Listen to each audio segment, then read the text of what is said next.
Bagian utama berikutnya dari Injil Yohanes berkaitan dengan pelayanan pribadi Yesus kepada mereka yang telah menerima dan percaya kepadanya. Bagian ini ada dalam Yohanes pasal 13 ayat 1 sampai pasal 20 ayat 31. Bagian ini terdiri dari catatan Yohanes tentang perjamuan terakhir Yesus dengan murid-muridnya, serta penangkapan, penyaliban, dan kebangkitannya. Isinya adalah kisah tentang bagaimana Yesus menyatakan kemuliaannya kepada orang-orang istimewanya. Yohanes mengajarkan bahwa Yesus dengan intim melayani mereka yang percaya kepadanya, dan ia dengan sukarela menyerahkan nyawanya untuk mereka. Melalui peristiwa-peristiwa ini, Yesus memperlihatkan kemuliaan Allah dengan cara yang belum pernah dilihat sebelumnya.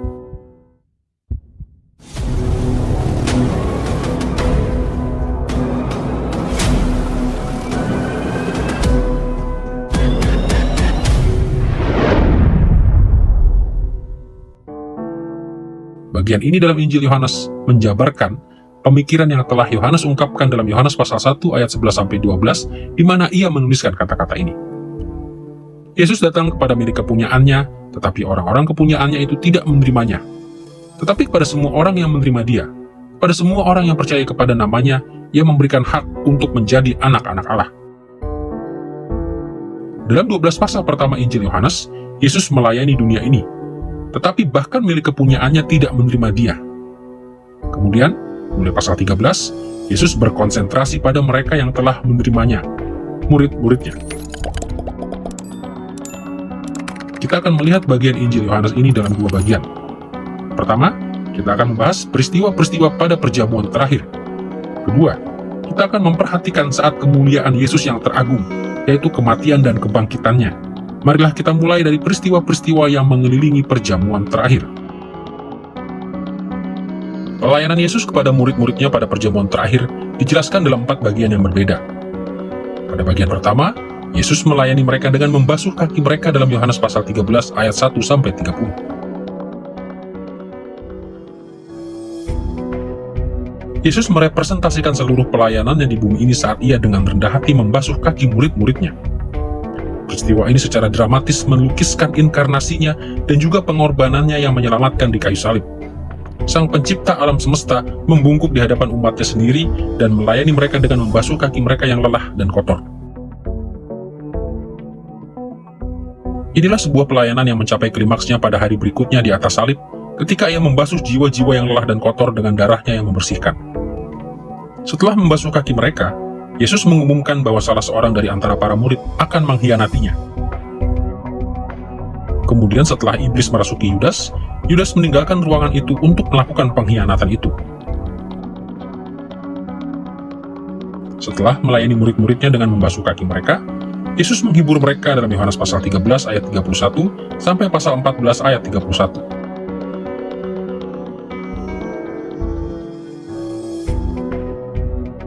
Setelah Yudas pergi, Yesus memulai apa yang sering disebut sebagai ucapan perpisahannya, di mana ia mempersiapkan murid-muridnya yang setia untuk menghadapi fakta bahwa ia akan segera meninggalkan mereka.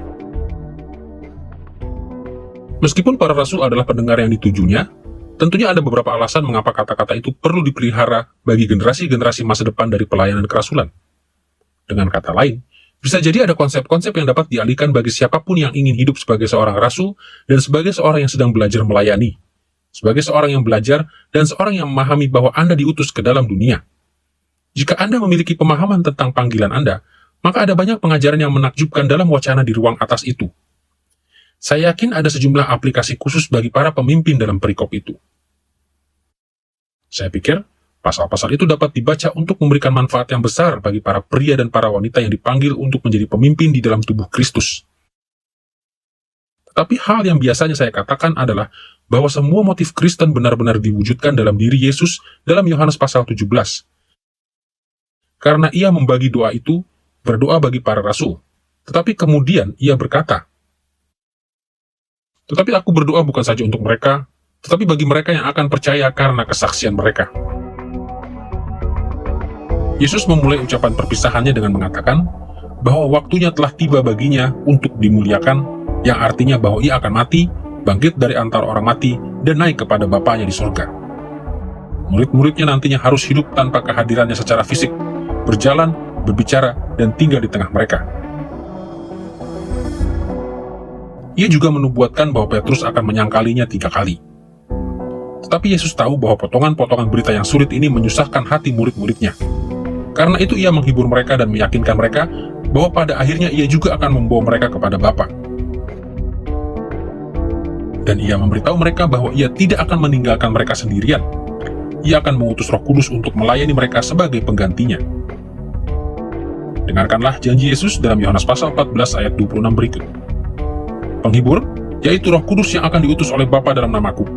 Dialah yang akan mengajarkan segala sesuatu kepadamu dan akan mengingatkan kamu akan semua yang telah kukatakan kepadamu. Yesus berjanji bahwa murid-muridnya tidak akan pernah sendirian. Mereka akan dibawa ke pengadilan dan dianiaya oleh dunia ini. Tetapi mereka tidak pernah perlu membela nama Yesus dan diri mereka sendiri.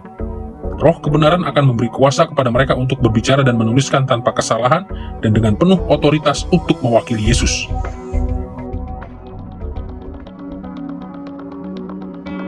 Setelah menghibur murid-muridnya, Yesus mempersiapkan mereka untuk menghadapi kepergiannya dan untuk pelayanan-pelayanan mereka pada masa yang akan datang dalam Yohanes pasal 15 ayat 1 sampai pasal 16 ayat 33. Di akhir bagian sebelumnya, Yesus dan murid-muridnya meninggalkan tempat di mana mereka berada, dan Yesus memulai satu bagian baru dalam wacananya. Ia mulai dengan menggambarkan dirinya sebagai pokok anggur yang benar dalam Yohanes pasal 15 ayat 1 sampai 8. Metafor ini mengacu kepada Mazmur pasal 80 ayat 9 dan Yesaya pasal 5 ayat 1 sampai 7, di mana bangsa Israel digambarkan sebagai pohon anggur yang mulia. Karena kegagalan dan dosa Israel, bangsa ini kemudian disebut sebagai pohon anggur liar yang berbau busuk dalam Yeremia pasal 2 ayat 21. Tetapi Yesus menggunakan penggambaran ini untuk meyakinkan murid-muridnya bahwa ia sendiri yang akan membangun kembali satu bangsa yang benar dan setia bagi Israel, dan bahwa mereka adalah bagian dari rencana agung ini. Dengarkanlah apa yang Yesus katakan dalam Yohanes pasal 15 ayat 1 sampai 5 berikut. Akulah pokok anggur dan kamulah ranting-rantingnya. Barang siapa tinggal di dalam aku dan aku di dalam dia, ia berbuah banyak.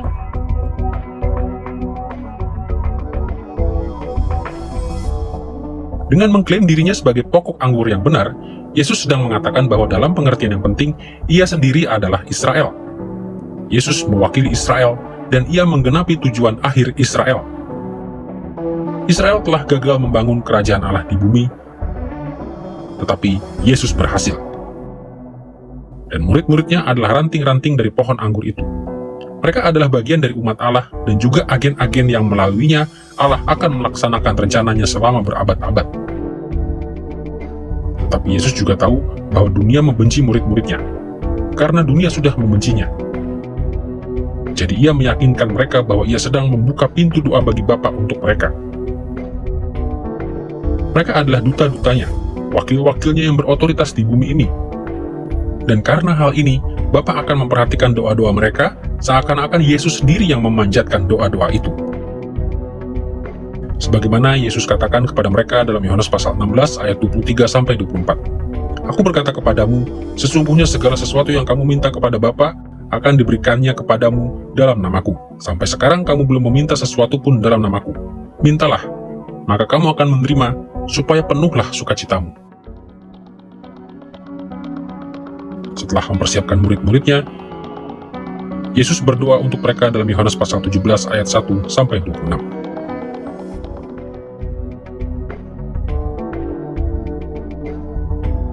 Doa Yesus dalam Yohanes pasal 17 sering disebut sebagai doa imam besar, karena ia bersyafaat bagi pengikut-pengikutnya dengan cara yang digunakan oleh seorang imam. Secara khusus, Yesus berdoa supaya Bapa melindungi murid-muridnya, sehingga banyak orang lain akan menjadi percaya melalui mereka. Ia berdoa agar mereka dan murid-murid mereka sendiri akan dilindungi dari kekuatan-kekuatan dunia, supaya kesatuan mereka akan memperkuat mereka, dan supaya kehidupan mereka akan memuliakan Allah. Yesus tahu bahwa waktunya singkat, bahwa seperti yang ia katakan, sudah tiba waktunya untuk ia kembali untuk berada dengan Bapa, sebagaimana keduanya adalah satu sebelum permulaan dunia ini. Dan kali ini, Yesus berkata bahwa aku telah menjaga semua yang telah engkau berikan kepadaku, kecuali satu, yaitu orang yang telah ditentukan untuk binasa, atau son of perdition, supaya kitab suci digenapi. Jadi Yesus sungguh-sungguh sedang berdoa kepada Bapanya mengenai murid-muridnya. Ia berkata, Aku telah bekerja bersama mereka selama 3 sampai 3,5 tahun untuk menguduskan mereka, memimpin mereka sampai sekarang ini. Jadi sekali lagi, inilah doa kepada Allah untuk memelihara murid-muridnya sebagai persiapan untuk pekerjaan dan ujian, penganiayaan, kematian sebagai martir yang akan menghadang mereka, hal-hal yang harus mereka korbankan untuk mengabarkan berita Injil Yesus Kristus. Setelah membahas perjamuan terakhir, Yohanes menceritakan kematian dan kebangkitan Yesus dalam Yohanes pasal 18 ayat 1 sampai pasal 20 ayat 31.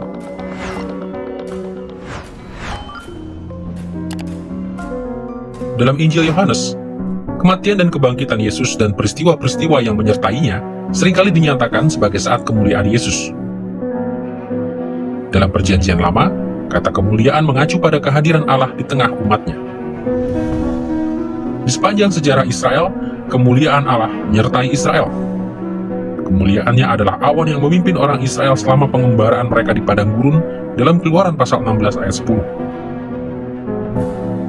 Kemuliaan itu ada di dalam kemah suci Allah dalam Keluaran pasal 40 ayat 34-35. Dan kemuliaan Allah berdiam di bait suci buatan Salomo dalam 1 Raja-Raja pasal 8 ayat 11. Dan berkaitan dengan ini, di dalam Injil Yohanes, kata kemuliaan mengacu kepada Yesus sebagai Allah yang berinkarnasi, yang berdiam di antara umatnya. Tetapi ketika Yesus merujuk pada saat kemuliaannya, biasanya ia merujuk pada saat spesifik di dalam kehidupannya, di mana kemuliaannya akan dinyatakan kepada dunia ini dengan cara yang paling dahsyat. Dengan kata lain, ia merujuk kepada kematian dan kebangkitannya. Biasanya kita tidak menganggap kematian sebagai sesuatu yang mulia, tetapi kematian dan kebangkitan Yesus menghasilkan rekonsiliasi bagi umat Allah. Kematian dan kebangkitan Yesus menyatakan kasih dan kuasa Allah kepada kita dengan cara-cara yang bisa kita sadari. Keduanya tragis tetapi indah, dan keduanya membawa kemuliaan dan pujian yang tidak terukur bagi Allah. Singkatnya, kematian dan kebangkitan Yesus adalah peristiwa yang paling mulia yang pernah terjadi dalam sejarah manusia. Catatan tentang kematian dan kebangkitan Yesus terbagi menjadi 3 bagian utama, dimulai dengan penangkapan dan pengadilannya dalam Yohanes pasal 18 ayat 1 sampai pasal 19 ayat 16.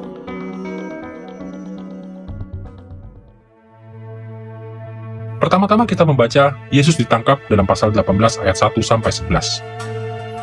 Setelah Yudas mengkhianati Yesus dengan menyerahkannya ke tangan para penguasa, maka para tentara dan para pejabat dari imam kepala serta orang-orang Farisi datang dan menangkap Yesus. Dalam pasal 18 ayat 12-27, Yesus dibawa kepada imam besar Kayafas untuk diinterogasi.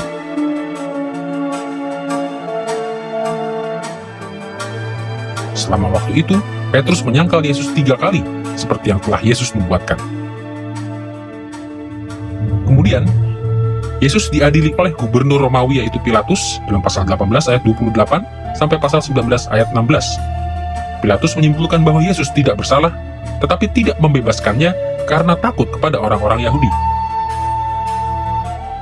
Tetapi kuasa sejati di balik penangkapan dan pengadilan Yesus adalah Allah sendiri. Pilatus ataupun Kayafas sesungguhnya tidak memegang kendali. Segala sesuatu terjadi menurut rencana Allah.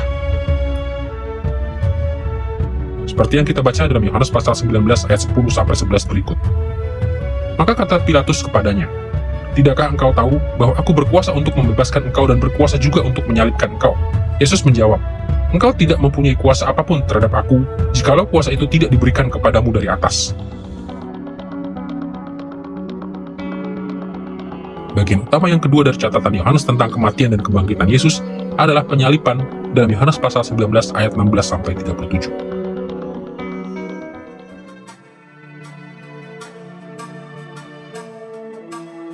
Dalam catatannya tentang kematian Yesus, Yohanes menjelaskan bagaimana peristiwa-peristiwa khusus dari penyaliban telah menggenapi beberapa pengharapan perjanjian lama akan Mesias. Rincian-rincian ini mendemonstrasikan bahwa Yesus tidak ditangkap secara tidak terduga. Semuanya terjadi seturut rencana Allah. Di sepanjang penangkapan, pengadilan, dan penyalibannya, Yesus dengan hening mempertahankan martabat yang tidak dapat ditaklukkan. Anak Allah menyerahkan nyawanya bagi umatnya, dan dengan melakukan hal itu, ia mewahyukan kemuliaan Allah dengan cara yang belum pernah diwahyukan sebelumnya. Seberapa jauhkah Allah mau bertindak untuk melepaskan umatnya? Sejauh salib. Alkitab mengatakan bahwa Yesus menuju ke salib karena sukacita yang disediakan di hadapannya. Salib adalah hal terberat yang pernah dilakukan oleh siapapun. Tidak pernah ada penderitaan yang lebih besar daripada apa yang dialami oleh anak Allah di atas salib, karena ia bukan saja mengalami kematian fisik yang sulit dan brutal, tetapi ia diharuskan memikul dosa kita dan murka Allah di atas pundaknya. Jadi itu adalah hal yang paling berat yang pernah dilakukan oleh siapapun. Tetapi Yesus melakukannya demi sukacita yang disediakan di hadapannya. Jadi, mengapa ia melakukan hal itu? Ia melakukannya karena ia mengetahui apa yang akan dihasilkan olehnya. Hal itu akan menghasilkan penyingkapan kemuliaan Allah, penyingkapan kasih-Nya, keadilannya, murkanya, kekudusannya, belas kasihannya, kemurahannya. Semuanya bertemu dengan indah di atas salib dengan cara yang membuat kita melihat dirinya yang sebenarnya dan kita mampu menyembah Dia selama kekekalan ketika kita berkumpul mengelilingi Sang Anak Domba yang telah disembelih. Di tahtanya lah kita menyembah. Jadi Allah telah memperlihatkan karakternya dan kemuliaannya, dan menunjukkan kepada kita siapakah Dia yang tergantung di salib, dan kita menyembah Dia. Ketiga, laporan tentang kematian dan kebangkitan Yesus berakhir dengan kebangkitan itu sendiri dalam Yohanes pasal 20 ayat 1-31.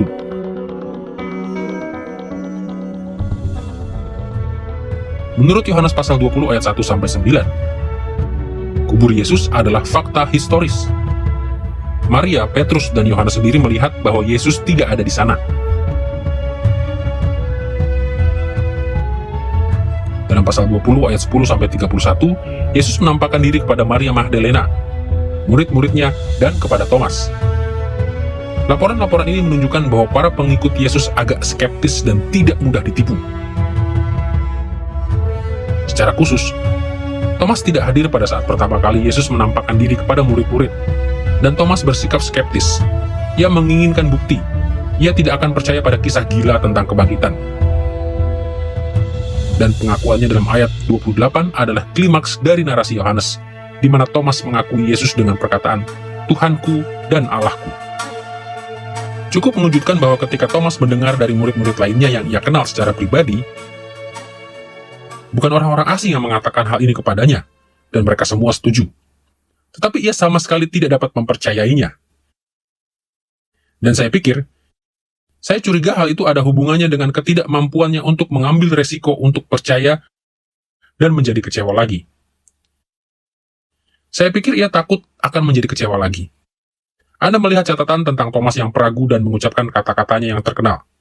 Kecuali aku memasukkan jari-jariku ke dalam lubang bekas paku itu dan ke dalam lambungnya, aku tidak akan percaya. Dan seringkali Thomas dicela sebagai Thomas si peragu, karena ia tidak mau percaya kepada Yesus. Tetapi saya pikir bahwa kita tidak seharusnya bersikap sekeras itu terhadap Thomas. Dalam peristiwa yang pertama, Yohanes memberitahu kita bahwa Thomas tidak ada di sana bersama dengan 12 murid ketika Yesus hadir di tengah mereka dan menyatakan dirinya kepada mereka. Dan kedua, jika kita percaya bahwa para murid dipilih untuk menjadi saksi mata dari kebangkitan Yesus, maka ada semacam pengertian bahwa Thomas harus melihat supaya percaya. Dan ketiga, kita seharusnya juga mengatakan bahwa ketika Yesus benar-benar berdiri di tengah mereka dan ia menyatakan diri kepada Thomas, Thomas membuat pengakuan iman yang paling berani dan paling jelas di dalam seluruh Injil ini. Ia menyebut Yesus Tuhanku dan Allahku. Jadi kemudian Yohanes benar-benar melanjutkan dengan menjelaskan pada akhir Yohanes pasal 20 bahwa Yesus berkata, "Kamu tahu, karena kamu telah melihat, maka kamu percaya.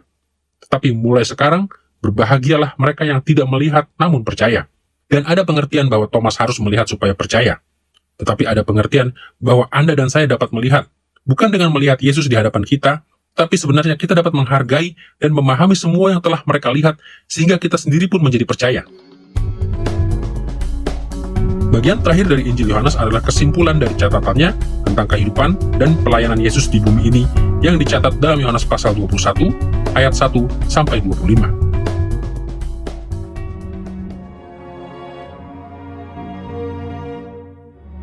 Kesimpulan ini mengangkat tema-tema dari seluruh Injil ini dan kemudian mengarahkan pembaca ke masa depan. Seperti pasal sebelumnya, pasal ini melaporkan penampakan diri Yesus setelah kebangkitannya dalam ayat 1-14. Tetapi penekanan dari narasi ini bukanlah pada fakta tentang penampakan itu. Dalam ayat 1 dan ayat 14, Yohanes berbicara tentang penampakan ini sebagai sebuah pernyataan atau revelation, dengan menggunakan kata yang sama yang ia gunakan dalam pasal 2 ayat 11, ketika ia berkata bahwa Yesus menyatakan kemuliaannya. Jadi bukannya menggunakan penampakan ini sebagai bukti sederhana dari kebangkitan, Yohanes mengarahkan kita untuk membaca catatan ini sebagai penyempurnaan dari pernyataan Yesus dan kemuliaannya yang telah dimulai di pasal pertama dari Injilnya dan berlanjut terus di sepanjang laporannya. Selain itu, kesimpulan ini juga meneguhkan otoritas para rasul dan murid-murid lainnya untuk bersaksi bagi Yesus. Terlepas dari fakta bahwa Petrus, rasul yang paling utama, telah menyangkal Yesus 3 kali. Dalam Yohanes pasal 21 ayat 15-23, Yesus menyikapi penyangkalan Petrus dengan mengampuni Petrus dan memulihkan dia dengan 3 kesempatan yang berbeda. Dan dalam pemulihan-pemulihan ini, Yesus memberi amanat kepada Petrus untuk memelihara kawanan domba Allah. Yesus sendiri adalah gembala yang baik, tapi sekarang ia menunjuk Petrus untuk mengikutinya dalam memelihara umat Allah. Masing-masing kitab Injil lainnya diakhiri dengan bentuk tertentu dari amanat agung, berita Yesus kepada rasul-rasulnya dan murid-murid lainnya untuk membangun gereja. Dan kisah tentang pemulihan Petrus ini adalah cara Yohanes untuk melihat masa depan gereja. Yesus telah berjanji untuk selalu menyertai umatnya, dan ia memakai waktu ini untuk menjelaskan bahwa satu cara yang dipakainya untuk selalu menyertai umatnya adalah melalui gembala-gembala yang lain seperti Petrus. Sebagaimana Petrus sendiri belakangan menuliskan dalam 1 Petrus pasal 5 ayat 1-2 berikut. Aku menasihatkan para penatua di antara kamu. Aku sebagai teman penatua dan saksi penderitaan Kristus yang juga akan mendapat bagian dalam kemuliaan yang akan dinyatakan kelak. Gembalakanlah kawanan domba Allah yang ada padamu. Kebanyakan ahli percaya bahwa Injil Yohanes ditulis ketika rasul-rasul terakhir sudah mendekati kematian. Yohanes mungkin adalah rasul terakhir yang masih hidup sampai saat itu. Jadi penting bagi umat Allah untuk mendengar bahwa Yesus masih hadir melalui para gembala dari kawanan dombanya. Pada akhirnya bukanlah Petrus atau rasul lainnya yang memimpin gereja, tapi Yesuslah pemimpinnya saat mereka mengikuti dia. Mereka melayani hanya sebagai duta-duta dan pelayan-pelayannya, dan Yesus berjanji bahwa ia sendiri akan kembali kepada umatnya secara jasmaniah dan permanen untuk memimpin mereka pada masa yang akan datang.